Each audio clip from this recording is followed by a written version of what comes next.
Welcome back, y'all, to the Check Swing Podcast with myself, the brains and brawn of the show, Mr. Coach Santa, and of course the Hall of Famer, Mr. Rob Battle, is back with us this week. Excuse me, after a brief hiatus where he's handling business. You know, we handle business on the show, so he had to handle some business, but he said he's coming back because he has some things that he wanted to ask y'all and some things that he wanted us to talk about today. So, fellas, it is Tuesday. It's 8 o'clock. I like to start off the show by finding out how y'all week been. So, fellas, how y'all been? Been doing great, man. I want to say again, I appreciate your support, Justin. We had that big bike ride for MS. I appreciate you guys. 175 miles in 2 days on the bike. 100 down to Ocean City on Saturday. 75 back to Cherry Hill on Sunday. It's always a good good experience riding with, getting to connect with other riders and meeting people from different states that come to do the ride. You know, definitely a physical challenge, but my legs still sore. But, is it more physically challenged than basketball? It would be the equivalent to like those tournaments where those 14 tournaments where you got to play 3 games in 3 days. Ugh. Kind of like that. Ugh. Probably a lot of mental aspect to it too. Gotta have your mental right, mental fatigue. Yeah, we had one of our guys. It was his first time doing it, and so that second day really, killed him. But I gotta give him props, man. He pushed through and picked it up, finished with us like a soldier. But you could tell, like when those legs start burning, you can only pedal a few times before you start freewheeling, meaning that you stop pedaling and you just roll. That's freewheeling. You just like, them legs are cooked by that time. 175 miles, y'all. That's 175. So, man, for a great cause for MS, multiple sclerosis. So, absolutely. I want to assist one day by being one of those guys on the mopeds that just hands you guys the water. Yeah, you could be SAG support, man. You could help folks with flat tires and stuff like that, or bring the water. I'll bring the water. Yeah, that's equivalent to like bringing utensils at a barbecue. Well, Miguel, how have you been? I have been well. I have been well. It's pretty exciting down here with the Baltimore with the Oriole fever, with the Orioles back in the playoffs for the second year in a row. Although they did lose today 1-0. And Philly fans know all about that. The city is cute sometimes, So you know how the Phillies now we're quote unquote in red October. Mm-hmm. So they're calling it the orange October. I was like, okay. It don't have the same ring because there was never a movie called Orange October. It has no ring at all to it. So maybe the only thing they get away with happened to the orange gas of the old war or something. I don't know. What'd you say? I was going to say the only way they get away with it is because Halloween is on October and orange is a Halloween color. That's the only thing I can really give them. That's it. Really? That's really? It. I didn't even give them that. No. I'll give them that. They probably didn't think about it, or maybe that is what they were referring to and just kind of missed. But Red October, baby. There was a movie called Hunt for Red October, so it just I remember that fits better. That was You all right, Miguel? I had a brain fartle. I was trying to think of the actors in the movie, but that's another conversation for another time. Gotcha. Well, look, if you were not with us last week, we've added an entity to the show. It's a text line. So I know some people may not want to call in. We have a call-in number. Some people may not want their comment put on air per se, like on screen. So I'm giving you the opportunity to hit the text line. Okay. Now, let me explain that real quick. If you have my number and you have an opinion on the show, you have an opinion on me, you can text me and I might read it, right? But if you have the text line, which is 484-606-6061, you could text the show and we'll read it out. We ain't even gotta say your name and then we can just read it out. I won't even have your name because we don't have any numbers saved to the text line. So don't know who you are, but we'll read your comment out there. Of course. You know who's not going to use the text line is that Cowboys fan that's too scared to come on the show for anything. Yeah, well, that's possible. That's possible. But I'll tell you what, there was people calling the text line last week. We don't answer the text line. We don't answer the phone. We don't answer calls on the text line. If you want to call us, hit us at 669-275-0548. But if you want to text us, 484-606-6061. All right. And with that being said, I'm going to remind you to make sure you follow New Twist Radio on YouTube. That is youtube.com/New Twist Radio. And follow the Check Swing Podcast and New Twist Radio on Instagram. All right. With that being said, Miguel, do you have the notes up right now? I've been stalling trying to get all the notes up, but I have the I have the notes up. Okay, can you give us our first topic, please? Because I'm getting there.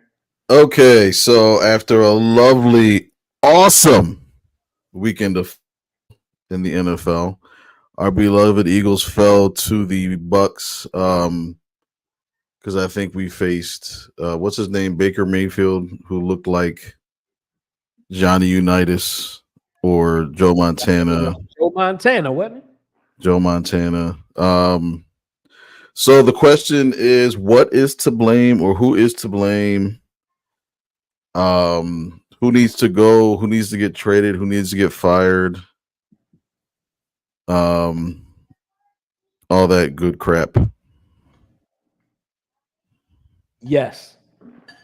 Yes to it all. The answer is yes. So Yes. so for me, I know that people are like hell bent on getting on, Jalen Hurts. He's, of course, the quarterback, and the quarterback takes the brunt. But this looked like the playoff game last year against the Bucs. It's like no tackling. It's like no discipline. No, and I don't understand the special teamer. What was it, Isaiah Rodgers or whatever, running into his own or. Did you hear his response as to why? That's what I'm saying. Like I felt dumber after listening to his comment. Like he was doing he was trying to do a veteran thing. So here's why he gets an 1/11th of a pass from me for what he said. No, 1/11th of a pass. He shouldn't have gotten no. I'm not giving him a pass for what he did. I'm giving him a pass for what he said. An 11th of a pass for what he said. Here's why. He said he didn't know the rule, right? Everybody else in the world knows the rule for whatever reason. He got to this level of football and didn't know that rule. I don't know. I guess he got away with it in the past, and maybe he just thought he was able to do it. The 11th of a pass that I give him is because of Donovan McNabb. Yep. I was hoping I would get that confused look from you guys because my mind works this way. But Donovan McNabb once didn't know that an NFL game could end in a tie. Oh. So I'm taking that and I'm saying maybe it is possible that he did not know that rule. It is very possible. However, it was still a bonehead thing to do because everybody else in the world knows the rule. Everybody else in the world knew that a game could end in a tie, but Donovan McNabb. Okay, so that's why he gets an 11th of a pass from me. The rest of the 10th, I don't know how that works. I'm not good at math, but the rest of it is like I'd slap your face. I should slap you right now. I should just pop and snap and pop right now because it was just ridiculous. Ridiculous. Really, Miguel? Really? Miguel sends us a text during the show, y'all. And I opened it because I'm thinking maybe somebody hit the text line and wanted to say something.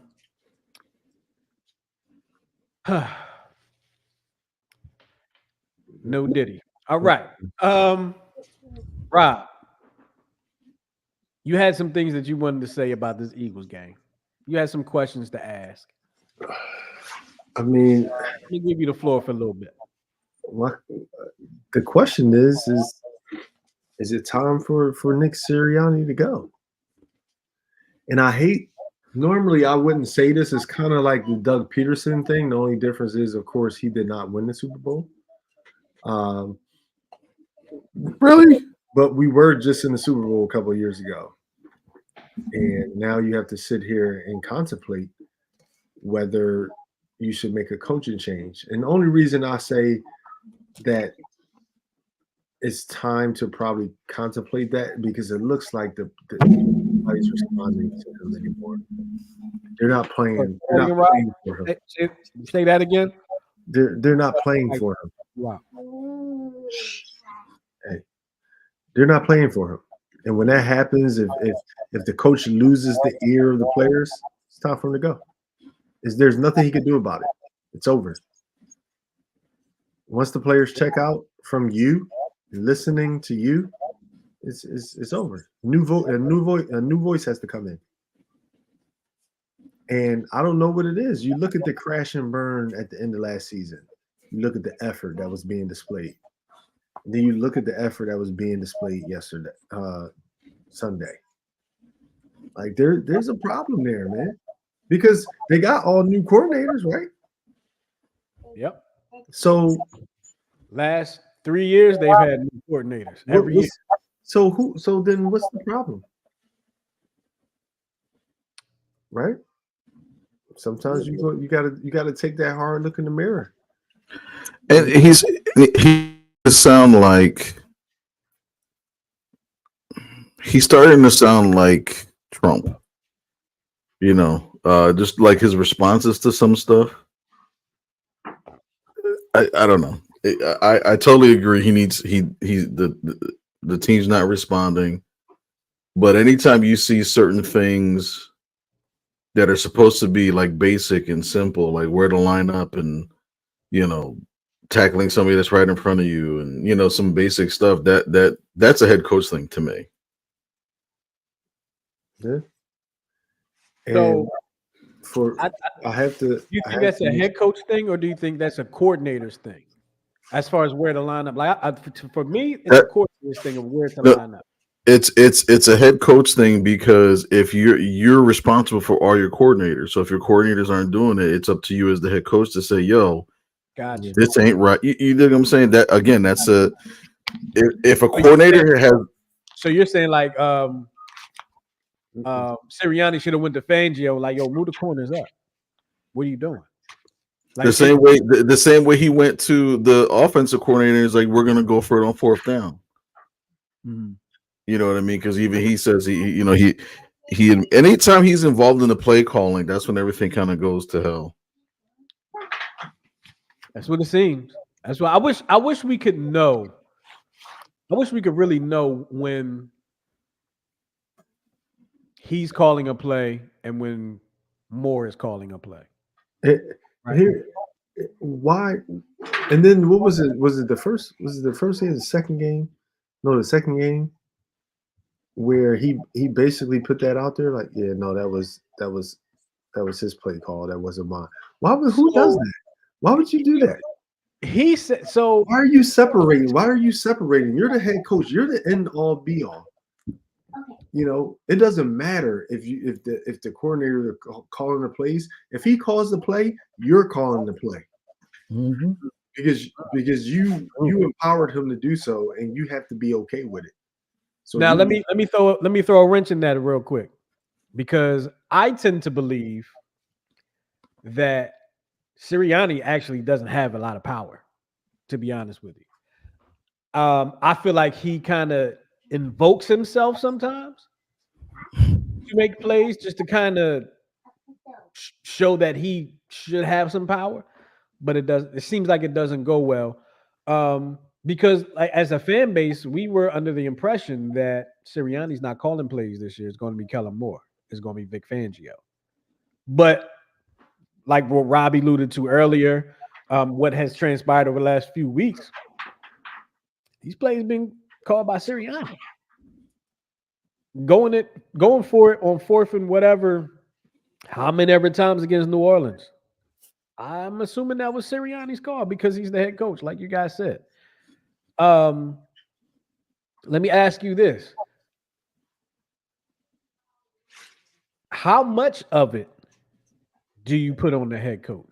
What percentage of what is transpiring are you putting on the head coach?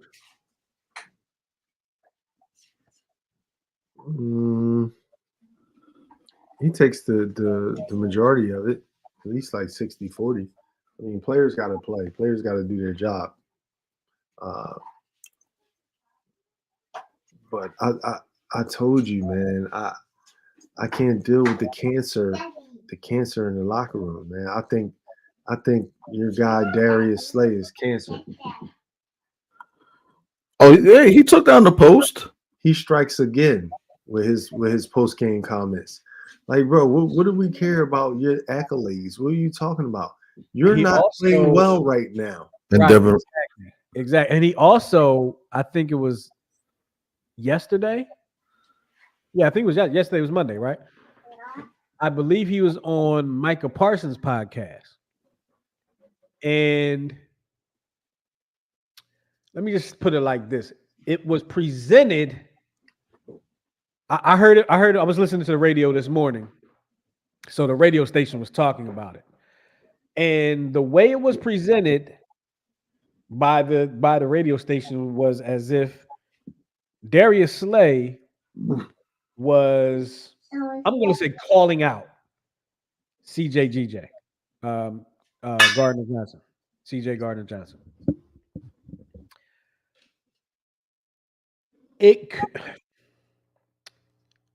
Miguel, I'm going to go to you on first. First of all, I want to take the fact that he's on a rival team's podcast out of it because we can address that in a little bit. But let's take that away for a quick second. Is it out of bounds for, and I think he might be a captain. I think he might be a defensive captain. Is it out of bounds for your defensive captain to call out another player, another defensive player in a public forum like that? It's not a press conference or anything like that, but it might as well have been. You're calling him out to an audience of a lot of Cowboy fans, I'm sure, but you're calling him out to an NFL fan base.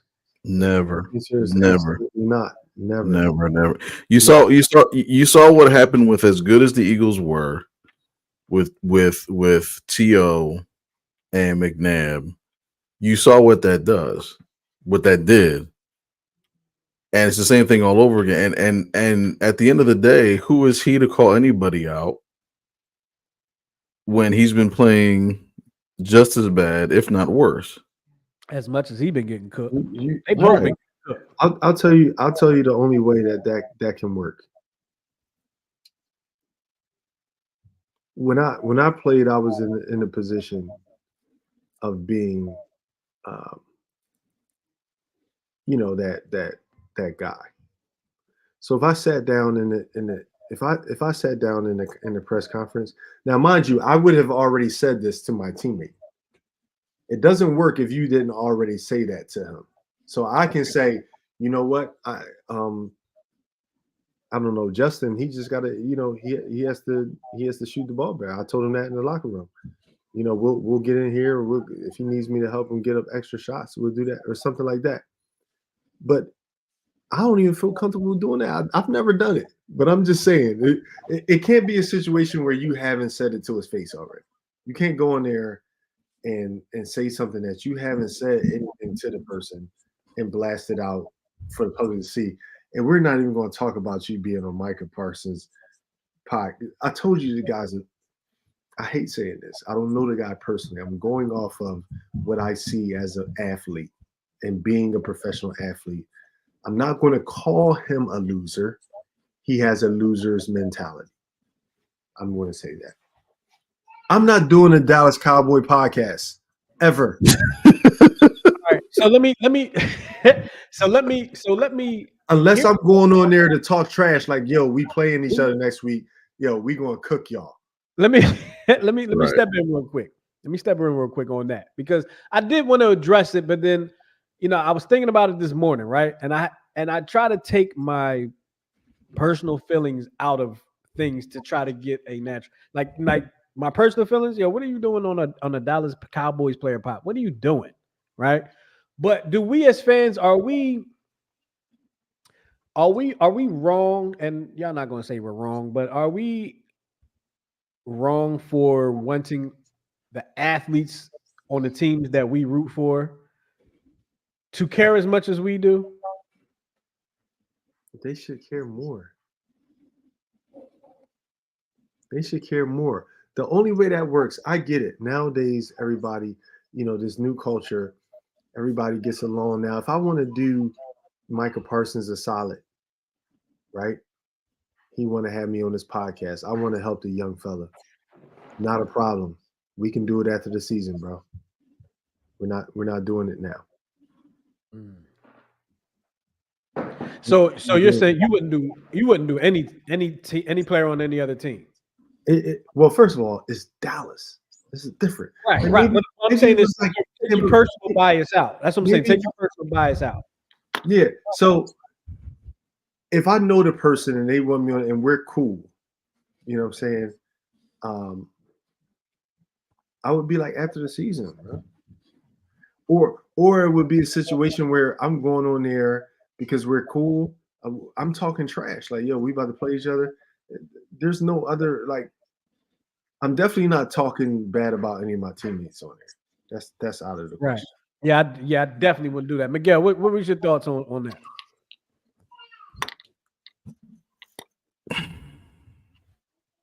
Yeah, because stuff like this it's contagious, right? Because now you have, I think Devin White actually made a comment that he had to delete in regards to, I think, a former player he was with on another team. He was a great teammate. It like stuff like that. It breeds contempt, and the cancer starts to spread. You know what I mean? And this all kind of started, I want to say, like maybe a week or two after we went to the Super Bowl. Because there were little things that were kind of being said, and I was like, that, it's kind of odd, but I know they're speaking out of frustration, but at the same time, like, shut up. There's a lot going on in that locker room that's questionable, and all of it is going to get pointed back to the head coach at the end of the day. And just to piggyback on what you just said, this reeks of the exact same thing in the last 3 weeks of Chip Kelly's reign. Because there was bickering back and forth, and everybody was still upset with him about trading away LaShawn McCoy, and that whole Chip Kelly era, like that Chip Kelly era it came and went. It was so fast. Like I sometimes forget that it happened. Like it was so fast. It was. I remember at one point we had the best offense in football for like 3 or 4 weeks, but 2 back-to-back 10-6 seasons, and they caught up. So my boy says, take a chill pill. It's only 4 games. We're 2-2 without our receivers. and we should go 5-0 the next 5 games. What say you guys? Yeah, I put that in early. I was going to actually talk to y'all about that. Yeah, we are 2-2, or the Eagles are 2-2. So, but he also said that players should care more. That it's this new generation. I do want to address that in a minute. But they are 2-2, right? We feel like they should be 4-0 probably, right? Or maybe at least 3-1 because At least 3-1. went to bed the other day. But does it seem crazy to be calling for the guy's job and they're 2-2? Like they could come off this bye week and like you said, they could reel off 5 straight. It's because of what you're seeing from the team. Like looking at it logically, you can say, yeah, 2-2 is no reason to call for a guy's job, but you're not looking at that.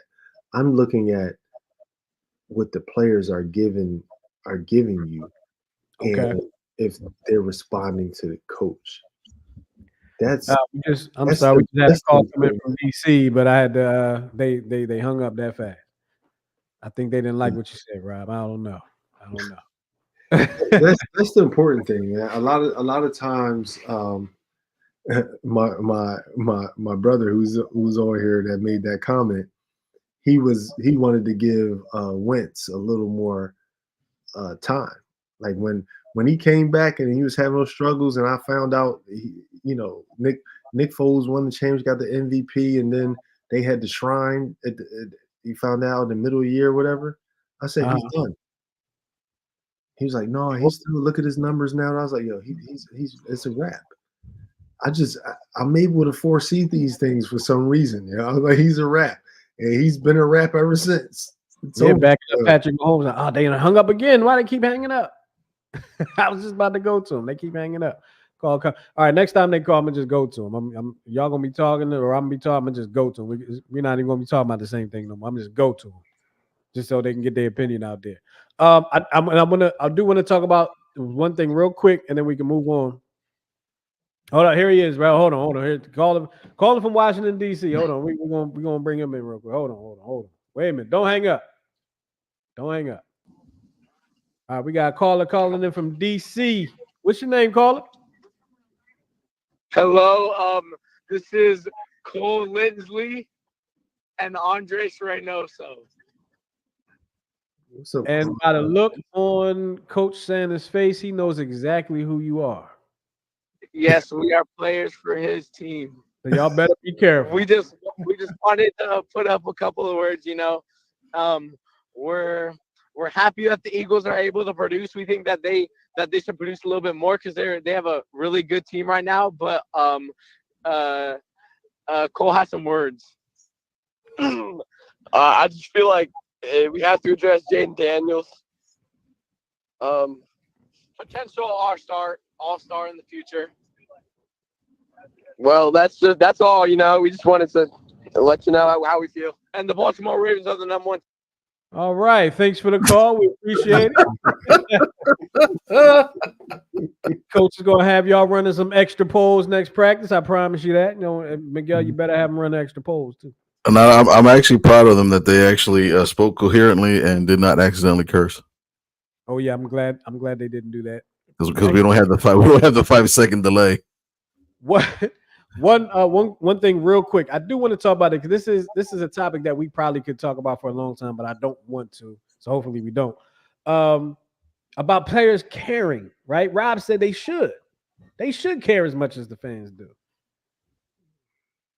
I can see why Rob would say that, but I just don't expect them to maybe anymore. Like I just at this point in my life, because like I've come to realize that like they're the regular people too. They're just very good athletes and play professionally, right? Like Rob, you're a regular cat, but you were very good at basketball. You play professionally, right? But you're a regular dude, right? And I don't mean any disrespect by that. I'm just saying like you a down to earth person. You talk, you on the show. It is what it is. And Rob, you grew up a Sixers fan? No. Or did you grow up a fan of somebody else?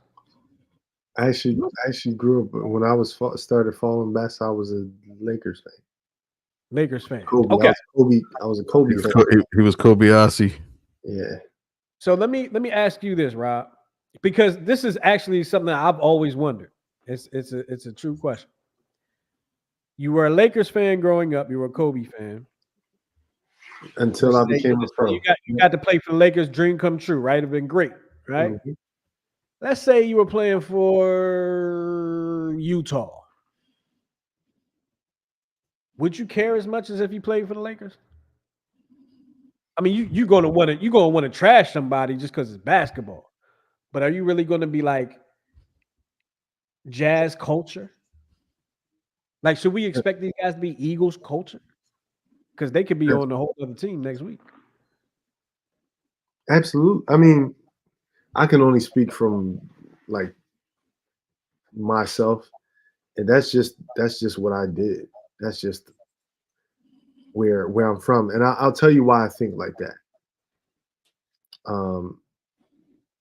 When you go overseas, like for example, when I was in Argentina in this small city, they use like government like funds to help fund the team. Okay. So when you walk around in neighborhoods and you see like the dirt roads and you see people need stuff, I have no doubt that they can look at us with some type of disdain because they got these issues here and the government spending money for these basketball players that's coming from out of the country to play basketball. So people grow up in these clubs. So they're very serious. Like you win a champ, these people are crying. Like they're serious. They live and they live, eat, sleep, and breathe this club. It's a totally different type of passion. Like so when you go there and you're representing those colors, you do it like with all your heart. And the least I can do is that. Because I'm coming over here, I'm making all this money. I'm trying to give back as much as I can. I want them to see me as one of them. Like when I put this jersey on, I'm giving you my all. I'm all about it. Because that's loved by the city. That's all they had, right? Mm-hmm. So, it's a different type of passion, though. That's a different type of passion. It's different. It's different, man. That's why if you took how many people the Wachovia, not Wachovia, Wells Fargo hold? Was it 20, right? 20-something thousand? For basketball, I think it's like 19 something, 19 and change. Like 19. So imagine y'all seen clips of like a soccer game overseas, right? Yeah. You've seen the fans. Mm-hmm. Right? These are fans that stand up, they jump up and down, they sing the whole game. Now imagine 20,000 of them in the basketball arena watching the basketball game. It'd be crazy. It don't compare. Right. It does not compare, man. We like sports. It's different. They're connected. So it's probably your perspective is a lot different because you played in an area where the passion was coming from a totally different place, right? Like our passion for our sports teams here come from you grew up, maybe had a family member that introduced you to the game or the team, or maybe you went to a game, or maybe they came to one of your schools or something like that. And then you start falling in love with the team. Over there, they're rooting for a team that they actually played for when they were 12. Yeah, like they're in like we're Right. in the city. If I'm for Kimsa, it's because I live in Santiago del Estero and this is my team. Right. Like I live here. There's nobody living in Santiago del Estero that's a fan of Boca Juniors basketball. Like that don't happen. Gotcha. All right, well let's take this call real quick. It's your boy Rob. We got. Hey guys, what's going on? How you feeling today? How y'all doing? Hey, I just wanted to say I appreciate what y'all doing. I like what y'all doing. I tune in every week, and I apologize for not calling earlier. I had football practice. I coached, so I wasn't able to call right away. But I just wanted to go back a little bit, back to the football thing. And I know you guys just talked about it, but I'm telling everybody, relax. It's a little different than I think last year. The schedule, we had the toughest schedule, last year. If you look at the next 5 games, we got the Browns losing record, Giants losing record, Bengals losing record, Jaguars, Cowboys. They're so. And then we have probably the best team that we'll probably face out of that last 5-6 games with the Commanders. So I understand when you look at the team, we're thinking about the end of last year, right? I think we're not – the fact that you have AJ not there is big. The fact that you have AJ right there, and we still could have been 3-1. We have to look at that. AJ stretches the whole field. He stretches the middle of the field. He do so many things. If you look at the game, even, last week, if we had AJ, and, there's several times where – now, I shouldn't say next. Last week was crazy, right? So I'm going to take out last week. Last week was crazy. But there's several times, in a lot of these games where we needed that 5, 6 yards. And he's the one that can complement and get that. So we can't – we're like Philly fans. We're so sensitive. We can't keep looking at last year and the last 10 games. Everything is different. You have a running back that's there. And thank God that we have that guy, because we probably will be, we'll probably have a losing record. But the fact that he is there, he's a leader, to me, that's where it's different. Where running backs that we had wasn't the case, in my opinion. So we'll be all right. We're 2-2. It's our best offensive weapon. And then we're going into a schedule. It's just horrible. Last year we had the toughest schedule in all of football. This year we have one of the least amount, as far as the weakest schedules. So we'll be all right. I think we'll be okay. All right. I like it. Appreciate the call. Appreciate the compliments and the comments. And appreciate the support, man. We definitely appreciate that. Make sure you tell your friends and tell your friends about us too. All right. Thank you, what bro. you coaching? What you coaching? I coach football, so I have 14 and under, football, and my son plays. So right now our record is a little bit better than the Eagles. We only lost one game, so we're 3-1, and so we're 3-1 right now. Shout your team out. It's cool. What's that? Shout your team out. I didn't hear you say. Sorry. Shout your team out. So we the MLT Bengals. I live in Middletown, Delaware, and we just keep pushing it. My son you'll hear about my son soon. You'll hear about him soon. But he's exactly what the Eagles be. I put him where Reddick should be. Okay, and I know Middletown got some good football down there too. So that's what's up. Yeah, definitely keep us posted on that. You got Godwin came from here. And, it's a lot of good players. A lot of good football down there. Well, we appreciate the call. We appreciate the support. Appreciate the love, man. Keep it coming. You take care. Appreciate y'all. Care. So I'm gonna just give my opinion real quick, and Miguel, I'll let you chime in too if you want to. I think we might be reaching a little bit, like what you said, Rob, makes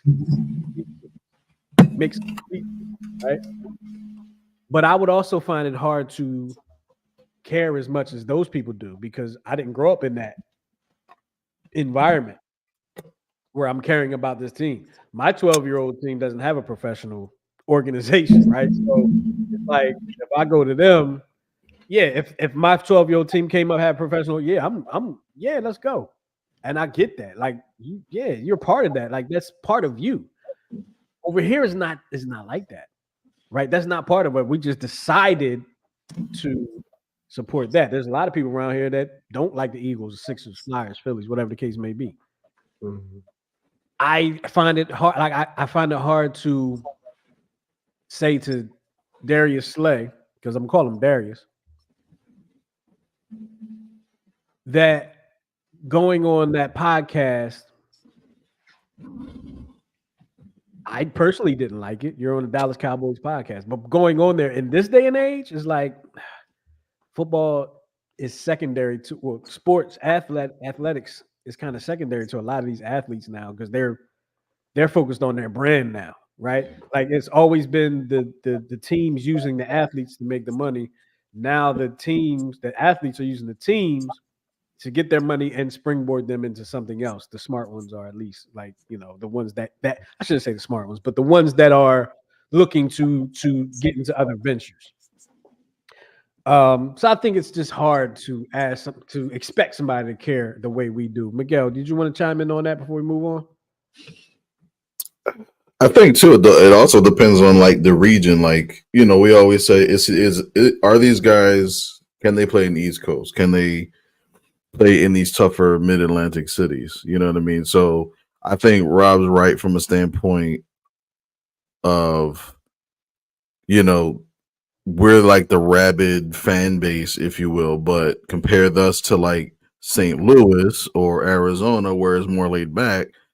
You can kind of get away with not really caring, but just producing.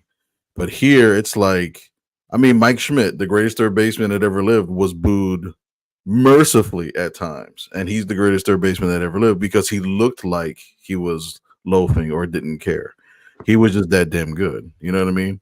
But then you have like Ricky Waters for Who for What, and that's all he's known for around here. And now he's to the point where he doesn't even come to Philly because of that. It's like I ran for 1,000 yards, yeah, but for Who for What? Well, I mean, I tell you what, and don't answer it.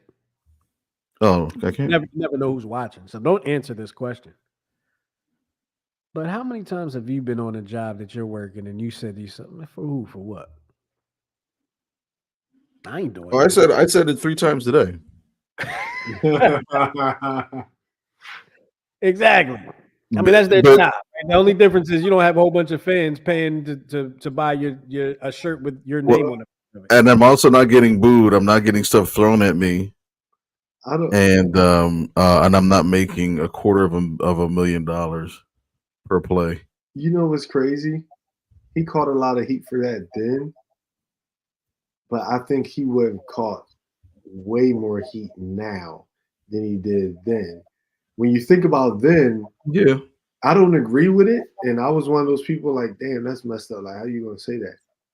But he played during a time where cats get decapitated. Yeah, like like you come, like now if he said that now, it's like, yo, it's even worse because you can't even really hit people anymore. You can't, right? But during that time, you talking about Andre Waters and cats like that. And actually, I think funny lot. See, but today he would have actually went up and tried to make that catch, knowing the fact that they couldn't hit him that high. He would have made an effort for that catch. He was in who's that? Maybe Waters, John Lynch. He and John Lynch there. Oh, that beast! I mean, you look at all the highlights. You look at 30 seconds of highlights from Brian Dawkins, and he would have been like kicked out of the NFL and arrested in several states. Yeah, I once had a coworker tell me that Brian Dawkins was a thug. I wanted to slap him. I really did want to slap him, but he was my superior. Never mind. I'll ask that question off the air. I'll tell you this. People, when I say that, I'm premature, and this is why me and my boy who's just on, my brother Diotis, while we go back and forth, I get it. You think it's not the same. I get we're 2-2. But when you look at a game like Tampa Bay, yeah, team that knocked you out of the playoffs last year, that's the effort you give us? And it looked like the same game. That's the effort you give after when San Fran was doing all that trash talk and saying that the only reason y'all beat us in the playoffs because our quarterback got hurt, we would have beat y'all, and then you come in and let them stomp you? That's what I said. Yo, they done. And what happened at the end of the year? So I look at little things like that. Yeah, it's 2-2, but look at what you gave me. That's like when Kobe passed, right? And everybody was reading, and then LeBron came, and then Portland came to Lakers the first game back. That's how you honor my guy. You lose after they did it. You lose. And Dame dropped like 50? Dame did it for Kobe too. Like what? Dame you know what I'm saying? Kobe too. But I will tell you this, Rob, and I want to move on after this. The last year when they were, they were like 110, they were 10-1 or whatever. Every week, Miguel and I got on here. We're like, yeah, but they got to shore up some stuff. Like, yeah, they're a lucky 5-0. They're a lucky, whatever the rate. They're getting very lucky, and then it all caught up. And the other thing is, Hurts was not making all these turnovers. Like, he's throwing in the double, triple coverage.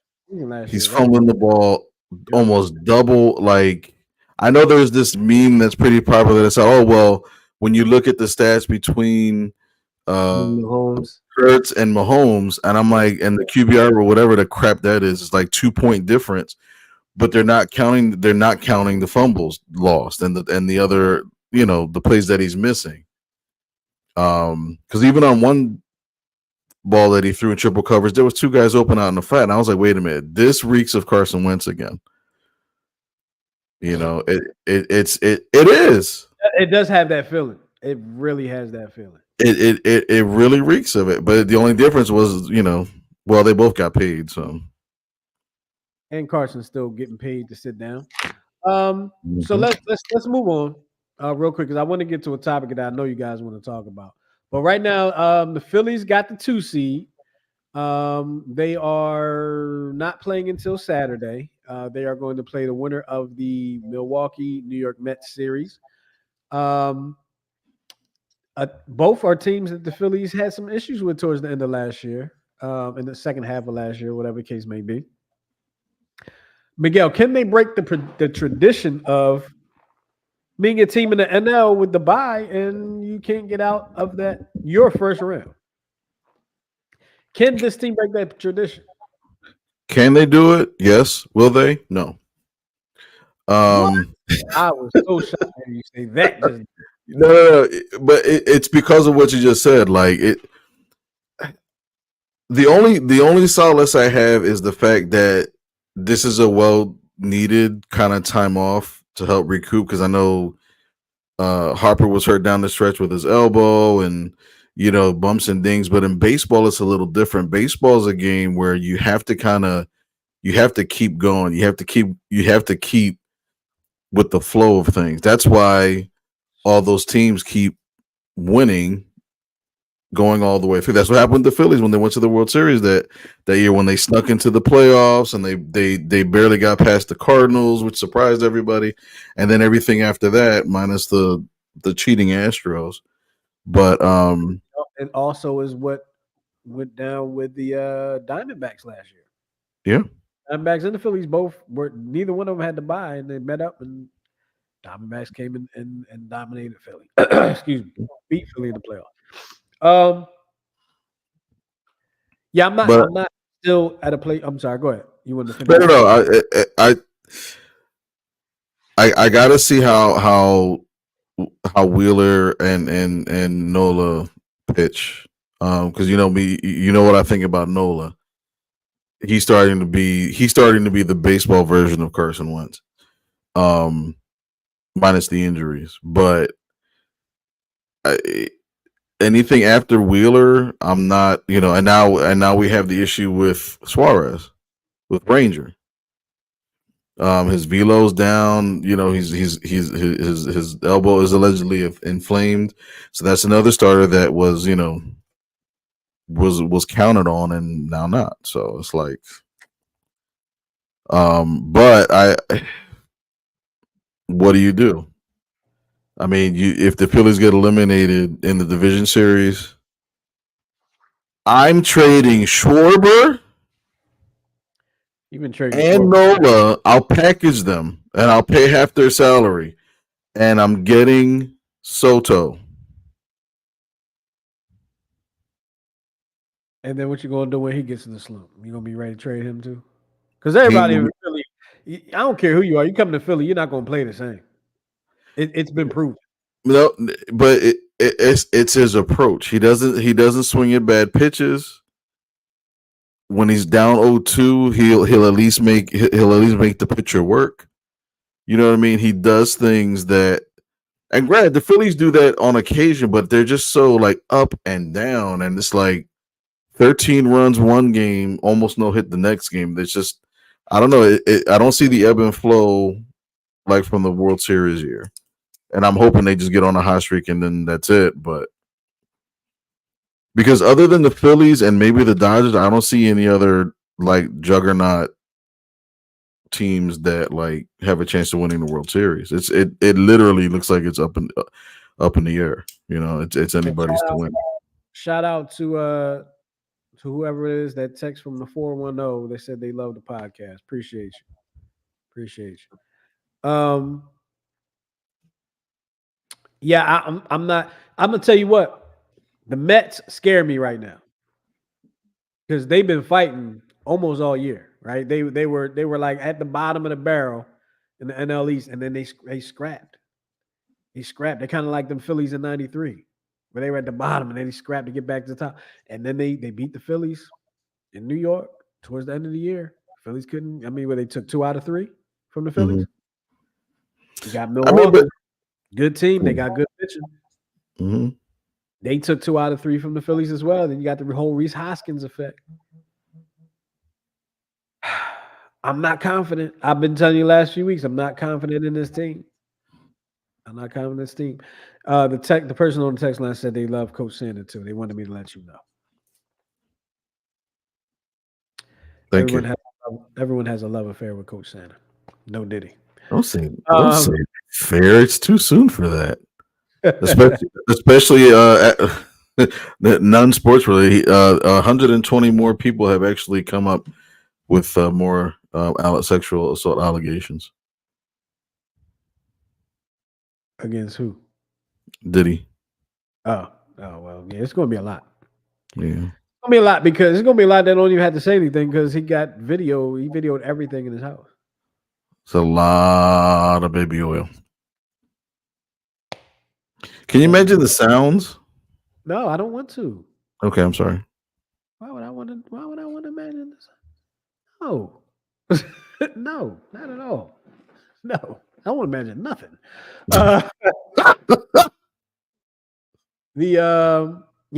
I'm worried about this Phillies team. I mean, we saw what happened in Miguel.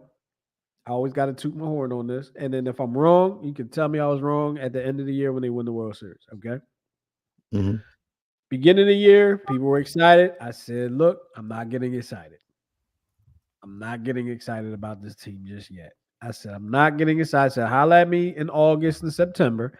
I said, you got to wait until after the All-Star break. They had that week off or whatever, how much ever time it is off for All-Star break, and they came back and the rhythm was gone. The rhythm was gone. They had a stretch of like 20 games where they just looked like they didn't even belong in the majors. Okay.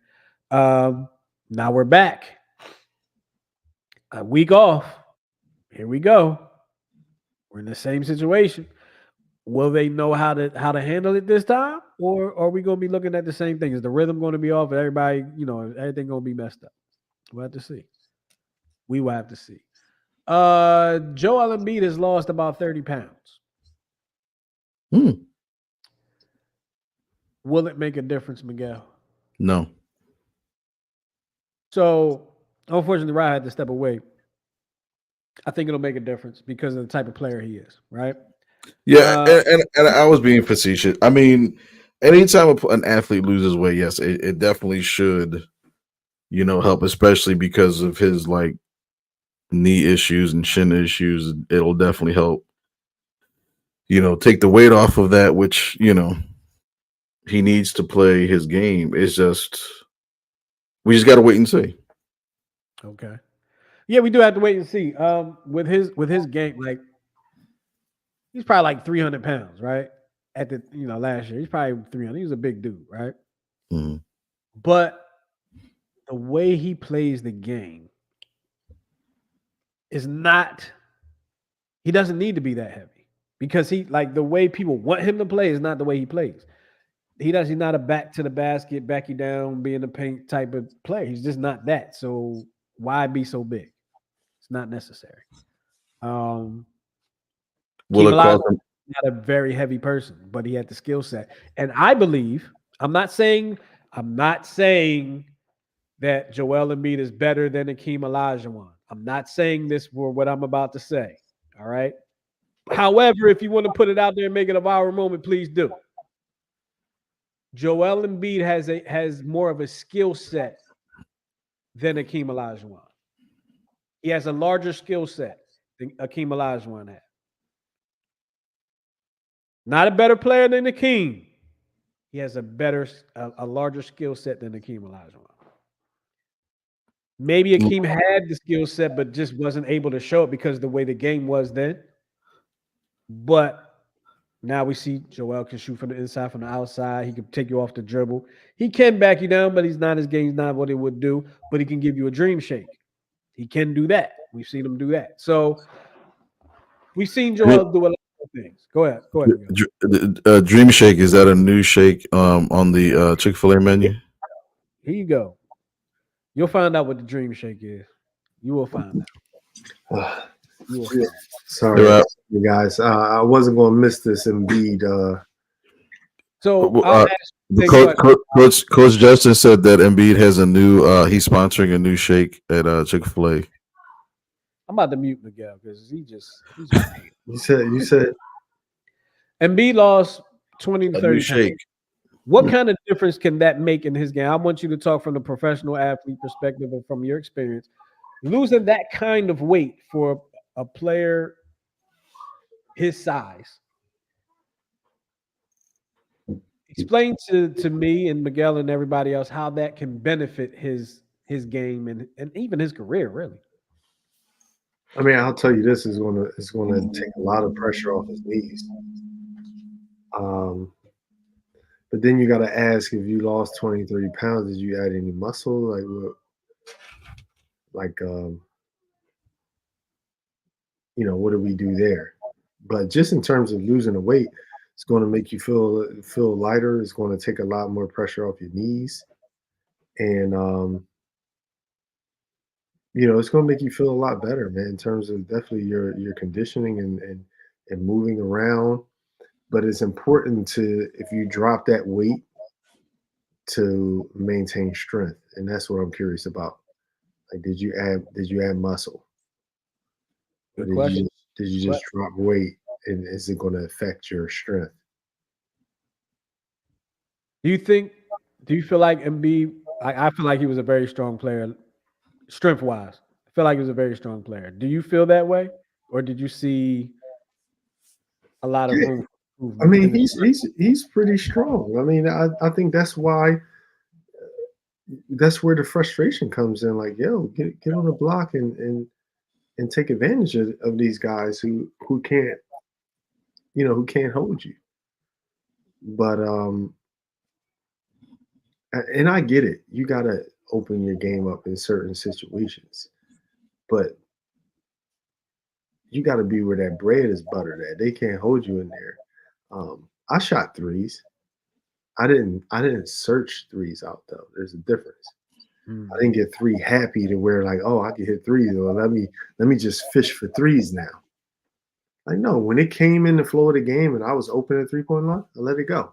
I was not all of a sudden picking and popping all the time,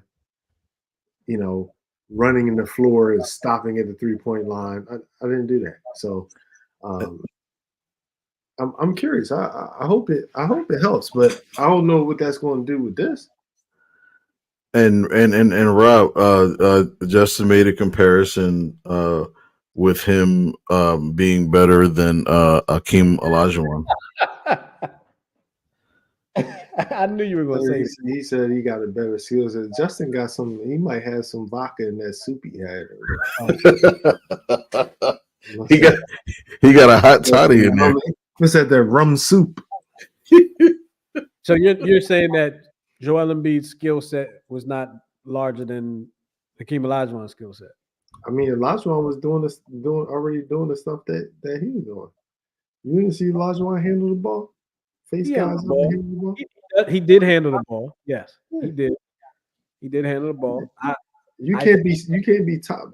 I mean, and then tops and steals and all that. He was the total package. You did. Oh, he was the total package, but I think his skill set was not what Embiid's was. At least what he was able to show for that era. I think Embiid is more Patrick Ewing than he is Shaq. but I think his skill set is more Embiid. I mean, Hakeem Olajuwon than Patrick Ewing. Well, why do you think his? So what skill set did he have that the Dream didn't have? That Dream didn't have. Yeah. I think Joel Embiid is a little better at putting the ball on the floor. I think he's a better shooter than Hakeem was. I think he was a. I don't think he was a better defender, but defense was bigger in Hakeem's era, right? Um, but Hakeem had to dominate people like David Robinson, Shaquille O'Neal, Patrick Ewing. So I do think Hakeem had a tougher go of it than Embiid does, right? But I don't think that. And I think if you take Embiid, like he'll take you off the dribble from the outside, from the three. He'll take you off the dribble from the mid range. He'll pull up and shoot the mid range and knock it down.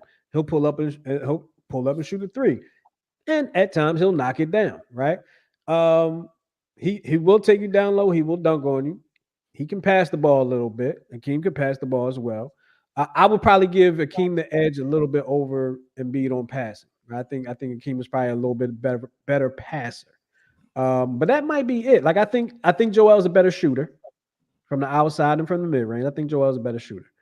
I think he's a better ball handler. I think that. And I think the only thing that really hurts Embiid in the comparison with Hakeem is I think Embiid's feet are just way slower than Hakeem's. That's why I think he's more Patrick Ewing than Hakeem, with more of a Hakeem skill set, just slower. That's my dissertation. I mean, you could say you want to give him dribbling. You could say he dribbles more. Hakeem definitely faced people up and took them off the dribble on the post, at the top of the key, all of that. 3-pointers for sure. They were really shooting threes like that then. So, but I get it, and I want to remove myself a little because there's not really much you can say about Joel Embiid that I'm going to bang with right now. I need to see. I know, and that's why I love bringing it up. So I'm gonna be completely honest and fair that my take is going to be a tad bit biased.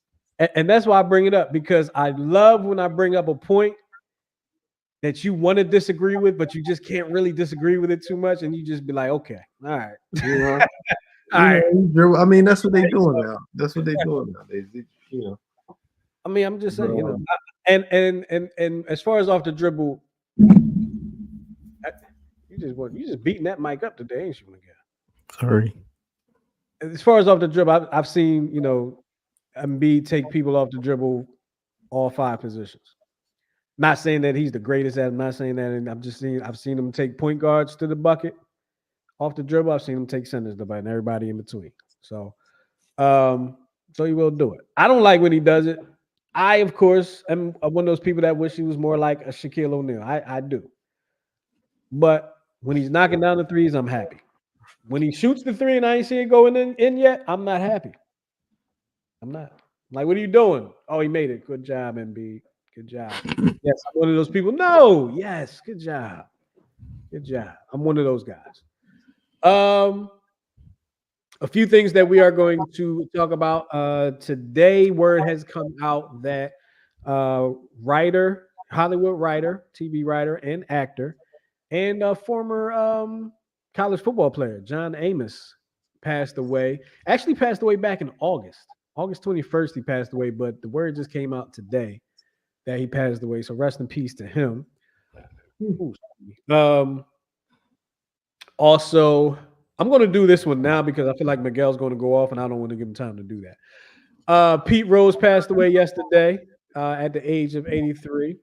Miguel, you have anything to say that? Also, we heard yesterday that Dikembe Mutombo passed away yesterday. And I just think it's and there's Rob with the finger wag. I just think it's ironic that 2 athletes that came to Philadelphia to get them over the hump, to get their respective teams over the hump, and did, Both died on the same day, and they're from two different eras. I just think that's pretty eerie. That's kind of that's strange. That's strange. I just Pete Rose got the Phillies into the World Series and won. Dikembe Mutombo was a big reason, big part of them getting into the finals that year. They lost to Rob's team, the Lakers. Yeah, I was a Lakers fan at that time. I was in college. I remember that time. I was never really a Sixers fan, man. When I became a pro, I wasn't anybody's fan because I wanted to clearly be in the NBA. So I wasn't. You wasn't a fan of that. That was your competition. I didn't have a team anymore. But then as I got older, and I'm like, okay, I realized I'm not making the NBA. I took a strong liking to Tim Duncan. So then I was a big Tim Duncan fan. Ginobili. I played with Ginobili's older brother. He was my point guard. So I was rolling with the Spurs. Yeah, he was good. He had some hops too. But I got him on the later end. We did win a championship together, but he's about 35, 36 when I played with him. Seppo Ginobili, or whatever. Ginobili. That's what they were calling him on the first video game he was on. Ginobili. I remember that. I remember that because I used to use the Spurs all the time. Ginobili. I remember that. Miguel, I'm going to give you a chance now. Did you want to say anything about any of those people that we mentioned? If not, I'll move on and we can close the show. Heartbroken about Dikembe because he was only 58, man. And did anyone know he was 6? I didn't know. I had not heard stories about it. I saw the his son had posted a long thing about his dad being his hero and things like that. But I hadn't heard much of anything about him. After I think he made an appearance like 2 years ago, and after that I didn't hear much about him. Yeah, he was at the 75-year anniversary a couple years ago. I feel like that was like one of the last times we seen him publicly. Like maybe once or twice after that, but I didn't see him too much. You see too much of him, but he kept it close to the cuff, right? I don't think I felt like I might have heard something about it, but I just can't. I don't know. I don't think I heard that he had brain cancer or sick or anything. And then the Pete Rose thing, of course, is a surprise. And I know, Justin, me and you kind of went back and forth about it. But I kind of I wanted to hold my tongue, but then I was looking online in regards to like comments and things. And it's, a lot of people believe he should be in the Hall of Fame now that he's gone.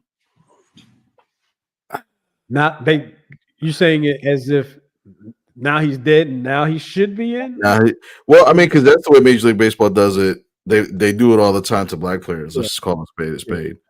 And I've been on the show since we first started calling for Dick Allen to be in the Hall of Fame, and now that he's passed, But I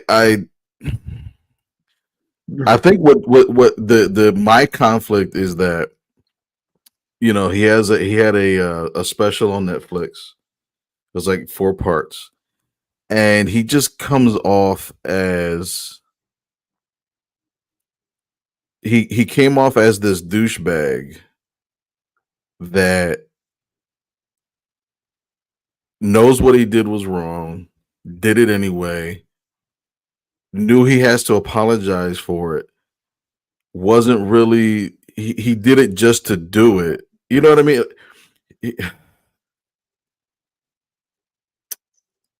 Yeah. And he doubled down on his douchery. You know what I mean? Like that there was a scene in the special where they celebrate the 80 Phillies and they actually allow him on the field. And then he tells a reporter, because the reporter actually asked him about the rumors about statutory rape of a 14-year-old girl from back in the 70s. Yep. And his response was, who cares what happened 50 years ago? You shouldn't even be talking about that. And it was just like that response. And he just doubled down on it, never denying it, just saying like, okay, was she 14? I don't, that was you know what I mean? Like he just doubled. It didn't help to put him.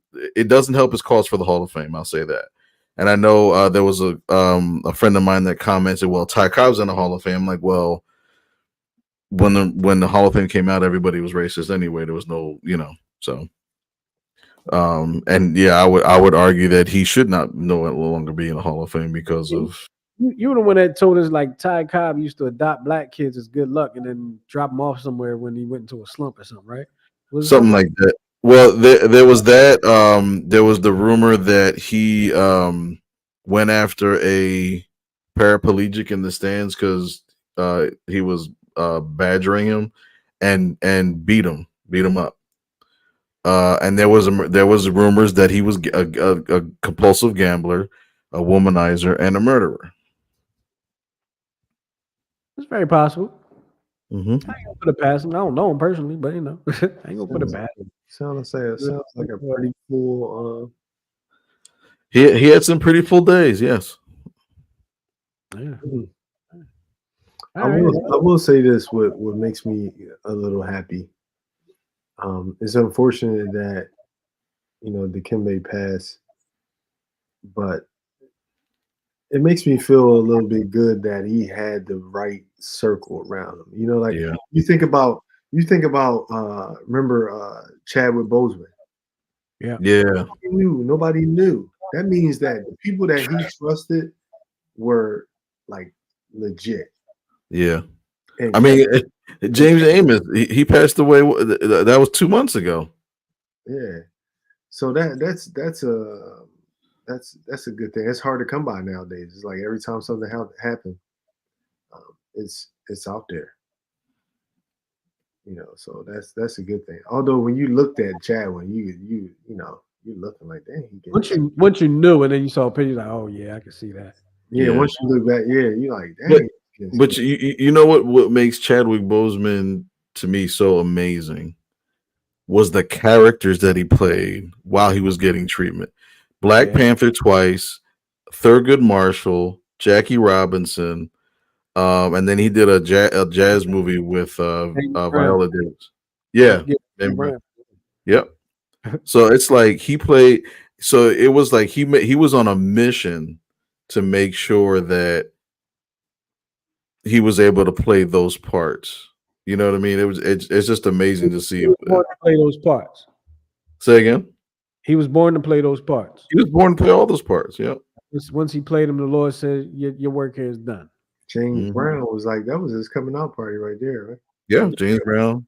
Yeah, I think so. I mean, Robinson was a close coming out party, but yeah, James Brown and then Black Panther, those were like the main ones.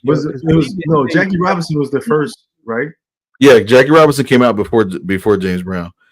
But I always remember this. There was this really intense scene in Robinson where I don't remember if it was the scene where they were in Philly or the scene where I think he was just starting out, and he was getting berated, and he comes into the dugout after hearing everything, and he takes a bat and just starts swinging at the wall just repeatedly, and then that scream, and then for him to calm down and come right back out, I was like that. I was hooked after that. I was like, wow, it was a deep scene. Yeah, when he played James Brown, I was just like, he really like embodied James Brown. Yeah, I think one of the hardest things for actors to do is to play somebody legendary. Right. James Brown. Who did what's his name play? Ray Charles. Mm. When Jim Carrey played Andy Kaufman.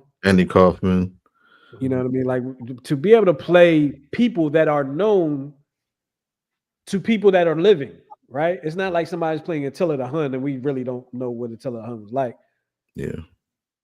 We have a something to look at to compare it to.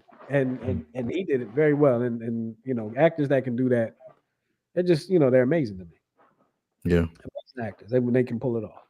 Yeah, Jamie Foxx killed that Ray. Jamie Foxx killed the Ray. He did. He killed that role, man. He did. And he did it with his eyes taped shut though. Yeah, I saw that story. He wouldn't take it off. One more note before we leave. We're gonna get out of here. UNLV quarterback leaves school. Says the school did not. His $100,000 NIL deal had not been paid. He only played 2 games, so you know what that means. He's still eligible. He still has all his eligibility. Because now, you know, he can pull red shirt if he fills out the right paperwork. He can pull up red shirt status and end up And playing he some this year. and he can go in the transfer portal now, can he? Transfer portal, I think, is done, or is transfer portal is done. I think it's done now. So he's technically, yes, he can transfer, yes, but I think like the actual because the whole COVID thing, I think that was why the transfer portal was created, because the whole COVID Right. thing. So I think that time has kind of ran, and I think they're like doing away with the transfer portal at some level. It may not be the Division I level, but I think at some level to get rid of it or something. I don't know. They lot just said Matthews, huh? But no, I was saying a lot of kids is left in the portal, they don't have schools. Yep. Yep. He has opted. Matthew Sluka has opted to sit out the rest of the season, so he's not playing anymore. He definitely ain't gonna get his money. So hey, it is what it is. Look, y'all. Appreciate y'all for hanging with us here on the Check Swing Podcast on this Tuesday night. We appreciate it. Make sure y'all tell a friend and tell some more friends and tell y'all enemies about us. And you can check us out next Tuesday. We here next Tuesday? Yeah, we're here next Tuesday. And we'll be talking about, we'll be talking about the Phillies being up or down against the Mets or the Brewers. We'll be talking about it. So look, we'll talk to y'all next week. We appreciate y'all hanging with us. We're going to get out of here. Y'all be good, and we'll see y'all next week. Peace.